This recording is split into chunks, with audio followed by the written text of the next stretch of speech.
Let me find out if I can even ride with this broken toe. It doesn't feel that bad. I guess it is a toe though.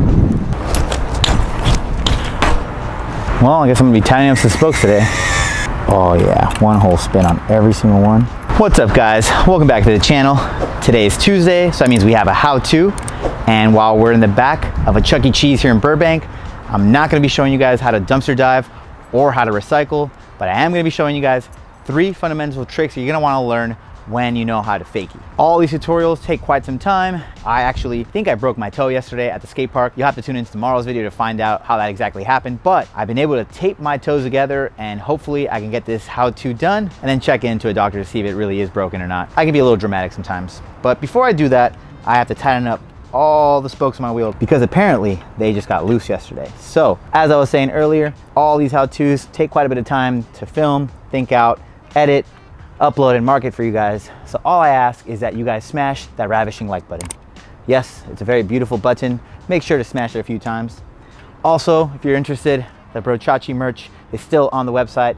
You can pick up one of these and that I Am That Cocky shirt. I think I have a little 4th of July sale still going, so go hit that up. So let me finish up tightening these spokes. But in between then, the prerequisites for this trick are that you know how to 180, because that's how you're gonna wanna get into the fakie. You're gonna wanna know how to do fakies very comfortably. Whether it is on a cassette or a free coaster, you're gonna wanna be able to go backwards pretty easily and pretty lengthy. I would recommend maybe 4 or 5 parking blocks. If you can get that distance, then it just means that you're more comfortable on the bike. When you can only 180 and literally pivot around, it means that you're still not fully comfortable on it, and it'll make learning these tricks a lot harder. Once you have your fakies down, you're also gonna wanna know how to turn around. There is different variations on the turnaround. Some people only lift the front tire. Some people do the bunny hop technique. We usually call it a half cab, or a cab for short, named after the hater, Steve Caballero. Does not like BMX riders using the name, but kind of sounds weird to call it a fake half bunny hop. I'm almost done with these spokes. That's what I'm kind of doing, trying to buy some time here so I can bang this out pretty quickly because it is 93 degrees here in Burbank and your boy is already sweating. I wouldn't call these necessarily the beginner tricks for a fakie because you kind of have to already know how to 180 and fakie. So these are a little more advanced, but we'll call it beginner just so it lures you guys in. Did I mention to hit that like button? Please don't forget to do that. I am like 6 spokes away. For those of you guys that don't know how to do this, all you're really doing is making sure that all the spokes are evenly tightened. One full spin. So that means that you start at 12 o'clock and you end at 12 o'clock. If you do that all the way through and your wheel is nice and tightened, then all you have to do is kind of find where you might have gone overboard or not enough and adjust that accordingly. If you want to know more about how to true your wheel, hit up my Tech Thursday tutorial playlist. There's just about every video on how to fix your bike that I have been able to come up with. That was it, all I needed. Now behind the scenes on the how-to, I'm literally stealing a shopping cart to use as a tripod because I forgot my big tripod at home. I don't know how I'm gonna do this because I'm gonna be pulling a shopping cart and a bicycle. Apparently, this is how it's gonna get done. And who's holding the other one? I don't know. Also, I really wasn't kidding. This is the back of a Chuck E. Cheese. There we go. Now my wheel doesn't sound like it's gonna fall apart. Okay, so the very first step is to get a really good 180, nice and solid, fakie straight. Just do a little turnaround, you wanna warm it up. The first trick we're gonna learn is the half cab, the proper way. Not the one you use to turn around by just lifting the front end. We wanna really hop around. So the very fundamental part of this is a comfortable 180. Whether you're on a free coaster or a cassette, you wanna make sure you're doing it in a very straight line. You're nice and centered, and right before you do the half cab, the fakie hop, or the manual, you're gonna wanna make sure you have a nice little crouch. So this is where you kind of like get down low on the bike. What that allows you to do is to compress and then have the space to then tuck up or pick the bike up into your upper body, essentially. Let's do a couple. I'm left foot forward, so I'm gonna be turning to the right or clockwise. If you're right foot forward, you wanna turn to the left or counterclockwise. And if you're goofy footed, then just do whatever feels comfortable. But very important, when you do a 180 to the right, you're gonna want a half cab to the right. If you 180 to the right and then you half cab to the left, that is called an Indian giver. And in these times, I don't wanna even explain what that means, but don't give something and give it back is essentially what it means. So if you 180 one way, you still have the 180 out the same way. You can't go back the other way. Don't do that, big no-no. All right, so here we go. 180, clockwise, fakie, and then I'm gonna do one turnaround. Hopefully I'm in frame. 180, turn around. So once you're comfortable with the turnaround, give the half cab a go. All you do is 180, compress, pop, around.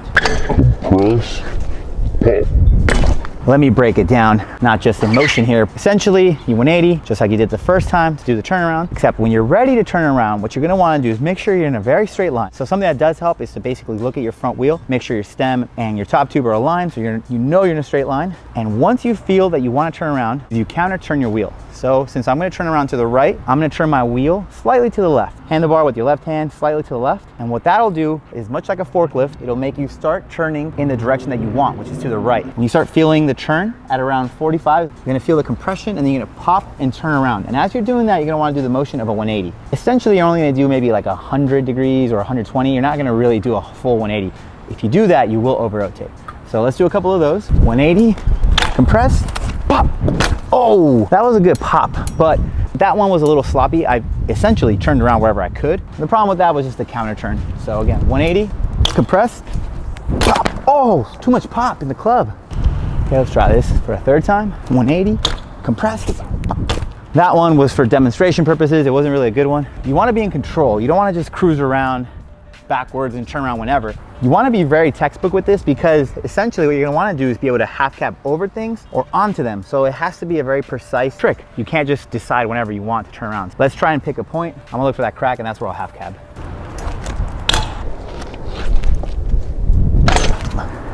In there will be one that I'm really comfortable with. Okay, let me just do one more just to make sure. Safe. My broken toe does not feel that good when I walk, but when I'm riding, because the actual toe isn't on the pedal, it's not too bad. So that was number one, the half cab. If you want a more in-depth video on just that trick, I have one right here with Brandon Began you can check out. I actually think I did two with him. They both have close to 100,000 views, so let's run this one up too so it gets up to that. I wasn't kidding about the heat. The reason I did the half cab before the fakie hop is that out of the fakie hop, you could half cab. So if you learn this one first, then you learn the fakie hop, then you could do a 180 fakie hop with some good pop, making it look good, land, then half cab and pop again. Sometimes bike riding isn't so much about learning every trick, but it's about learning very specific ones and making them look real good with a lot of pop. Let's do the how to fakie hop. This one is much like the half cab, 180, make sure you're in a nice straight line. You're gonna compress again, but instead of turning around, so there's gonna be no movement of the handlebar, you're just gonna fakie hop. This one, there's not a lot of explaining to do, just try it. 180. Oh, look at that, sloppy turnaround. 180. That could happen, and I'm glad that happened now. Because you are going fakie, it is a slightly different feeling than a forward bunny hop, and what will happen is that you might feel like you're gonna loop out, or when you do the hop, you're leaning back too far.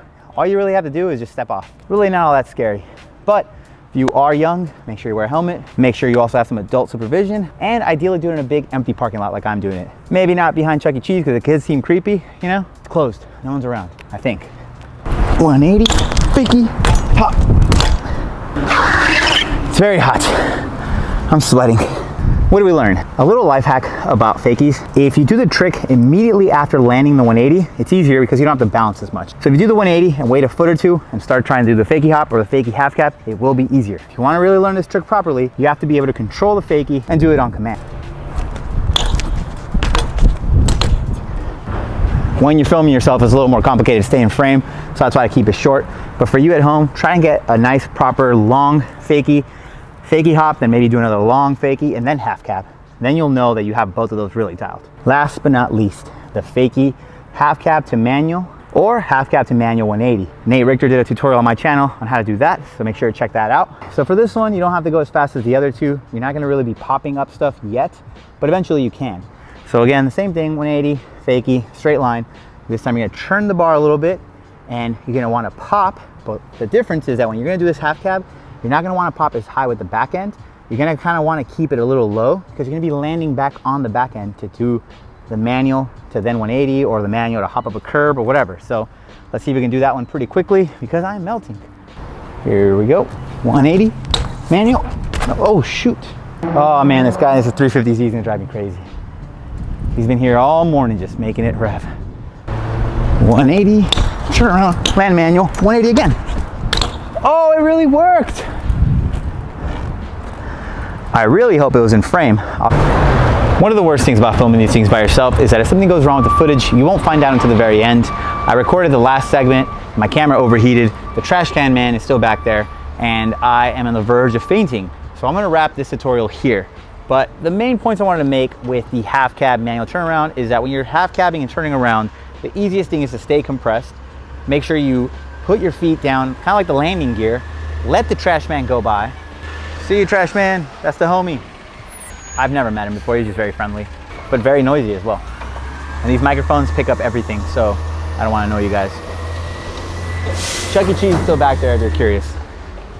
So yeah, use your feet kind of like landing gear. So when you're doing the half cab, you don't want to have it all compressed too high. You want to keep it just above the ground. And as you are about to turn around, you want to plant it and let the tire actually pivot a little bit around. And that'll slow the G-forces from coming around from the half cab, put you in a good manual, and then you'll be good to 180.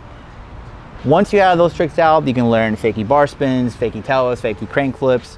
You can do full cabs. You can do a lot of cool things, but the essential part is the initial 180, making sure you're nice and centered, and then knowing how to fakie, and then maybe even turning and going around things, because like you have so many obstacles here you can go around. I picked a very short area to start and learn this, and to help you guys learn this, because again, if you do short, tight fakies, it is easier, but you're gonna want to learn how to do it the long way. Anyhow, that's it for me today. If you guys made it through the video, please let me know by leaving a thumbs up, a little prayer hand emoji, or something to let me know you're alive and that you watch these videos. Thank you very much for tuning in, and I'll see you guys next time. Like, share, comment, subscribe. Bye. One last note before I depart, you guys. Make sure to subscribe to my new channel at Alfredo Answers, at Alfredo Answers on Instagram, Alfredo Answers on YouTube. I will be posting more non-BMX related content if you're interested. Cars, stocks, business, all that stuff will go there. Thanks. I'm out. Ow, I just bumped my knee.